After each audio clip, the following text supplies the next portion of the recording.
Looking for a family 7-seater but you have a small garage? There must be literally millions of people like you out there, because Volkswagen has got something for you, and it's called the Touran. Jokes aside, there must really be many people out there in a market for this sort of a car, because Kia has its Carens and Toyota has a Prius Plus. Before haters gonna hate, let me tell you, this is not one of Volkswagen's incriminated diesels. It's a 1.4 TSI petrol but without active cylinder technology.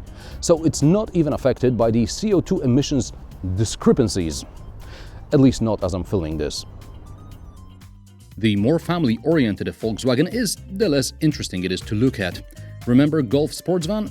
Looks about the same, but it's probably slightly shorter. Great car, I'm trying to persuade my parents to get one, but heavens forbid I'd have to look at one in my driveway. It's the same with the Touran. It's a practical box on wheels. Very practical, but a box nonetheless. One of the family options you want is an electrically operated boot lid, preferably the one that you sort of swing your foot under the bumper and it opens. This test example doesn't have it, but you can order it. This one has an electrically operated boot lid. You can open it from a key fob.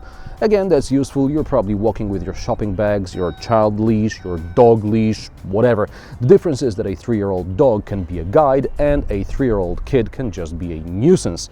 That's why you want all the practical help you can get. In the boot there is a place to stow the boot cover, and that's very important because you need to stow it to use the third row of seats. The cover has a 2-stage rolling mechanism, so you don't have to bend to reach it every time you open it. Very practical indeed. Seats in the third row are easy to unfold, but remember to fold the headrests before you fold them back completely. In some cars this can be done automatically. It's a shame about poor lighting though. The 2 lights by the ceiling are not enough to look for something in the boot at night. By the way, unlike in a Golf, Touran's reversing camera is not hidden under the badge, it's here. So the good news is it probably won't freeze during the winter, but on a rainy day the lens gets all wet and muddy. Access to the third row is relatively easy, but closing the seat by yourself is a bit of a hassle because it doesn't always lock in the right place and slides back. Perhaps there is a way to do it properly, but if it's not idiot-proof, I can't have it. All seats in the second and third row have ISOFIX mounts, so if all your kids don't need strollers anymore, the Touran can carry half of a small league football team. Seats in the second row slide individually, there are tray tables on the back of the front seats, there are window covers, there is a flat floor, and you even get third zone aircon, a 12-volt socket, a USB port, and a drawer. And the door bins are huge! In the front, the dashboard looks like in any other Volkswagen. Put me here, cover the windows, and maybe by the sitting position I will be able to tell you that I'm sitting in a minivan rather than in a hatchback, but that's pretty much it. The dials, the sat-nav, it's one of a couple that Volkswagen has. Yeah, they all look pretty much the same. You get automatic climate control. There's a little cubby down here that you can put your MP3 player on. There's a 12-volt socket, a USB port, and a 3.5mm jack socket. A clever thing here is a place to put your mobile phone, a smartphone, and it's big enough to actually fit even 2 smartphones, so you and your passenger can use it. So that's quite clever.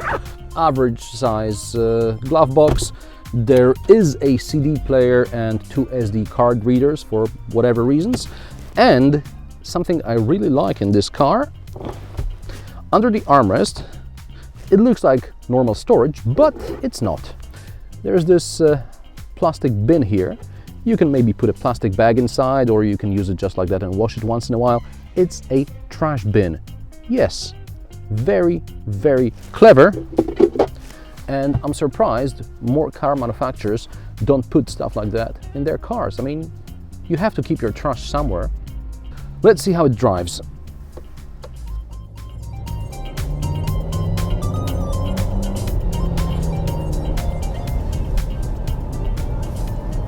A couple of months ago I tested a Volkswagen Jetta and I mentioned coasting.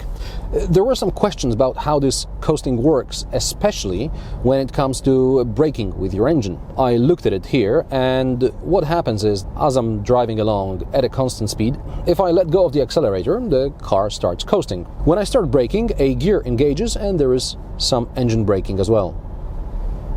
The Touran also has a stop and start system, but I noticed a slight inconvenience compared to what Toyota or Mazda have to offer. Over there, the engine stops after you stop and press the brake pedal harder. In Volkswagen, the engine can be turned off as you approach a junction, but you haven't stopped completely. But the engine can go off. And by the time you reach the junction, you checked everything is clear and you want to set off, the engine has to be turned on again. And this is a split second, but it's annoying. Of course, you can switch from eco to normal or sport mode, but in sport mode the car is a bit too jerky, and anyway, the Touran is hardly a sports car. I mean, this will do school runs, shopping, that kind of stuff, not necessarily sporty driving. Or so you think. Because this car doesn't have to be boring all the time. Yes, most of the time you're in danger of falling asleep behind the wheel, but press the fun pedal a bit harder and the steering stiffens a bit, and this car almost becomes fun to drive. It's much more fun to drive than, let's say, a Kia Carens or Toyota Prius Plus. I guess Volkswagen boffins know their way around software. Besides the engine mode selector, you can also have adaptive suspension. I doubt you need this suspension to be any stiffer than it already is, so the adaptive suspension business, nah, you don't want that. Surprisingly enough, there is some disturbing noise coming from the rear suspension, as if the stabilizer bushings are already gone, but this car has less than 2,000 kilometers on the clock, so I guess that's not it. You can also have the Touran with a system that will park the car for you. There are a couple of sat-navs and many other boring features that you need every day. If this was a Mazda, you would probably hear some Far Eastern philosophy about the rider and the horse having a lie down together on the couch wearing slippers. But as this is a Volkswagen, alles ist seinen Preis wert, which is my terrible German for everything is worth its price. Which takes us nicely to the pricing. Touran starts at 23,350 euros for a 1.2 110 horsepower TSI petrol engine. The other petrol motor is a 1.4 TSI engine, 150 horsepower. That's either with a 6-speed manual or 7-speed DSG. There is also a 1.6 and 2-liter diesel with a 6-speed manual or a 6-speed DSG. This car with extra kit costs over 35 grand, which is way more than a Kia Carens, and about the same a Prius Plus costs. Now, the Prius Plus uses 5 to 6 liters of petrol per 100 kilometers in the combined cycle, and the Touran uses 7 or 8.